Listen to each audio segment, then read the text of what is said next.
ଜୟ ଜଗନ୍ନାଥ। ଏ ଝିଅ ହେଉଛି ବାରିପଦାର ମାମା। 4 ବର୍ଷ ତଳେ ମୋ ପାଖକୁ ଆସିଥିଲା। ଟୋଟାଲି ଚାଲିପାରୁନଥିଲା କି କଥା କହିପାରୁନଥିଲା। 2 ଜଣ ଲୋକ ତାକୁ ଧରିକି ଆଣୁଥିଲେ। ଆଟାକ୍ସିଆ ବେମାରୀରେ ପୀଡ଼ିତ ଥିଲା। ଆପଣ ଦେଖନ୍ତୁ, ସେ ଝିଅ ଏବେ ଚଲାବୁଲା କରୁଛି, କଥା କହୁଛି, ସବୁକିଛି କରୁଛି।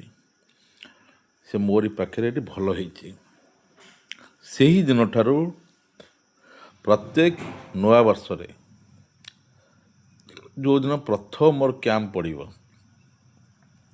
1 ତାରିଖ, 2 ତାରିଖ, 5 ତାରିଖ, 7 ତାରିଖ, ମାମା ତା ମା ଆସିବେ। ତାଙ୍କ ବାଡ଼ି କଦଳୀ ହେଉ, ଫଳ ହେଉ, ଗିଫ୍ଟ ହେଉ, ଗାମୁଛା ହେଉ ମୋ ପାଇଁ ଆଣିକି ଆସିବେ। ଏଇଟା ପ୍ରତିବର୍ଷ ନୂଆ ବର୍ଷରେ ମାମା ଆସିବାଟା ଥୟ। ମାମା ଆସେ ଆଉ ବହୁତ ମୋତେ ଖୁସି ଲାଗେ। ଯାହା ହଉ, ଯେଉଁ ଝିଅଟା ଚାଲିପାରୁନଥିଲା, ବସି ଉଠି ପାରୁନଥିଲା, ତାକୁ 2 ଜଣ ଲୋକ ଧରିକି ଚଲାଉଥିଲେ, ସେ ଚାଲିପାରୁଛି। ଆଜ ଏ ଖୁସିର କଥା, ଗର୍ବର କଥା ଆଉ କିଛି ନାହିଁ। ତେଣୁ ଯାହା ହଉ, ସେଇ ପ୍ରଭୁ ଜଗନ୍ନାଥଙ୍କୁ ଅଶେଷ ଅଶେଷ ଧନ୍ୟବାଦ, ଯାହାଙ୍କ କୃପା ଆଉ କରୁଣାରୁ ଆଜି ମାମା ଭଲ ହେଇଛି। ମୁଁ ତ ନିମିତ୍ତ ମାତ୍ର, ମୁଁ ଜଣେ ମାଧ୍ୟମ, ମୋର ଏଠି କିଛି ଭୂମିକା ନାହିଁ। ସେ ଜଗନ୍ନାଥଙ୍କ ଭୂମିକାରେ, ଜଗନ୍ନାଥଙ୍କ ଆଶୀର୍ବାଦରେ ଝିଅଟି ଭଲ ହେଇଛି ଆଉ ସୁସ୍ଥ ହୋଇଯାଇଛି। ଏହା ବଡ଼ ଗର୍ବର କଥା।